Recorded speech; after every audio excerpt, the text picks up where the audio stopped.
ಇನ್ನು ಸಚಿವ ಸ್ಥಾನ ಸಿಗುವ ವಿಶ್ವಾಸದಲ್ಲಿ ಶಾಸಕ ಶಿವಗಂಗಾ ಬಸವರಾಜ್ ಇದ್ದಾರೆ. ಶಿವನ ಮುಂದೆ ಇರುವ ಬಸವ ನಾನು ವರ ಸಿಕ್ಕಂಗೆ ಅಂತ ಹೇಳಿದ್ದಾರೆ. ನನಗೆ ವರ ಕೊಡದಂಗೆ ಮುಂದೆ ಹೋಗೋದೇ ಇಲ್ವಲ್ಲ ಅಂತ ವಿಶ್ವಾಸವನ್ನ ವ್ಯಕ್ತಪಡಿಸಿದ್ದಾರೆ. ಹೊಸದಾಗಿ ಆಯ್ಕೆಯಾದ 5 ಸಚಿವ ಸ್ಥಾನವನ್ನ ಕೊಡಬೇಕು ಅಂತ ಕೂಡ ಮನವಿಯನ್ನ ಮಾಡಿಕೊಂಡಿದ್ದಾರೆ. ದಾವಣಗೆರೆ ಜಿಲ್ಲೆ, ಮಧ್ಯ ಕರ್ನಾಟಕ ಜಾತಿವಾರು ಕೇಳ್ತಾ ಇಲ್ಲ, ರೈತ ಹೋರಾಟದಿಂದ ಬಂದಿದ್ದು ಅವಕಾಶವನ್ನ ನೀಡಿ ಅಂತ ಕೇಳಿದ್ದೀನಿ. ಸೊ ಹೀಗಾಗಿ ಸಚಿವ ಸ್ಥಾನ ಸಿಗುತ್ತೆ ಅನ್ನುವಂಥ ವಿಶ್ವಾಸ ಇದೆ ಅನ್ನುವಂಥ ಮಾತನ್ನು ಶಾಸಕ ಶಿವಗಂಗಾ ಬಸವರಾಜ್ ಹೇಳಿಕೆ ಕೊಟ್ಟಿದ್ದಾರೆ. ಸಂಗೆ ಡಿ ಕೆ ಶಿವಕುಮಾರ್ ಸಾಹೇಬರು ಮುಖ್ಯಮಂತ್ರಿ ಆಗಿದ್ದಾರೆ, ನಾನೇ ಮುಖ್ಯಮಂತ್ರಿ ಇದ್ದಂಗೆ ಇದ್ದೀನಿ. ಆದ ಕಾರಣ ಅವ್ರು ಕೊಟ್ಟರೆ ಗುಡ್, ಕೊಳ್ಳಿದ್ರೆ ವೆರಿ ಗುಡ್ ಅಂತ ನಿರೀಕ್ಷೆಯಲ್ಲಿದ್ದೀನಿ.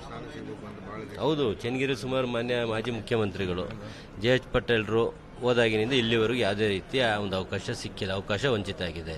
ಆದ ಕಾರಣ ಯಾಕೆಂದರೆ ಚನ್ನಗಿರಿ ಮುಖ್ಯಮಂತ್ರಿ ಕೊಟ್ಟಂಥ ಕ್ಷೇತ್ರ, ಆ ಒಂದು ದಿಟ್ಟ ಒಂದು ಕ್ಷೇತ್ರಕ್ಕೋಸ್ಕರ ಒಂದು ಮಂತ್ರಿ ಸ್ಥಾನ ಕೊಡೋದು ಉತ್ತಮ, ಒಂದು ಅಭಿವೃದ್ಧಿಗೆ ಅನುಕೂಲ ಆಗ್ತದೆ. ಜೊತೆಗೆ ಸುಮಾರು 4 ಜಿಲ್ಲೆನ ಒಳಗೊಳ್ಳುತ್ತದೆ. ಆ ಕಡೆ ಚಿಕ್ಕಮಗಳೂರು ಭಾಗ ಇರ್ಬೋದು, ಈ ಕಡೆ ಶಿವಮೊಗ್ಗ ಇರ್ಬೋದು, ಈ ಕಡೆ ಚಿತ್ರದುರ್ಗ ಇರ್ಬೋದು, ಈ ಕಡೆ ದಾವಣಗೆರೆ, 4 ಜಿಲ್ಲೆ ವ್ಯಾಪ್ತಿ ಸೆಂಟ್ರ್ ಭಾಗ ಚನ್ನಗಿರಿ. ಆದ ಕಾರಣ ಅಲ್ಲಿ ಕೊಟ್ಟರೆ 4 ಜಿಲ್ಲೆಗೂ ಒಂದು ಒಳ್ಳೆ ಪ್ರತಿನಿಧಿ ಕೊಟ್ಟಂಗೆ ಆಗ್ತದೆ.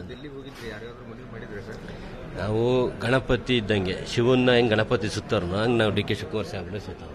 ನಾವು ಒಂದನ್ನೇ ಆರಾಧನೆ ಮಾಡೋದು. ಅವ್ರನ್ನ ಕೇಳಿದ್ವಿ, ಅವ್ರು ನಮ್ಮ ನಿಟ್ಟಿನಲ್ಲಿ ಒಳ್ಳೇದಾಗ್ತಿದೆ, ಯುವಕರು ಬೆಳೆಸಬೇಕು ಅನ್ನೋದು ಗಮನ ಇದೆ. ರಾಹುಲ್ ಗಾಂಧೀಜಿ ಅವರು ಸಹ ಇವತ್ತು ಯುವಕರಿಗೆ ಅವಕಾಶ ಮಾಡಬೇಕು ಅಂತಾರೆ. ಆ ನಿಟ್ಟಿನಲ್ಲಿ ಕೊಟ್ಟರೆ ಒಳ್ಳೇದು ಅಂತ ಬಯಸ್ತೀನಿ. ಶಿವನ್ ಮುಂದಿರೋ ಬಸವಲ್ಲ ನಾನು, ವರ ಸಿಕ್ಕಂಗೆ. ಅದು ನನಗೆ ಕೊಡೋದ್ರೆ ಮುಂದಕ್ಕೆ ಹೋಗಂಗೆ ಇಲ್ಲಲ್ಲ.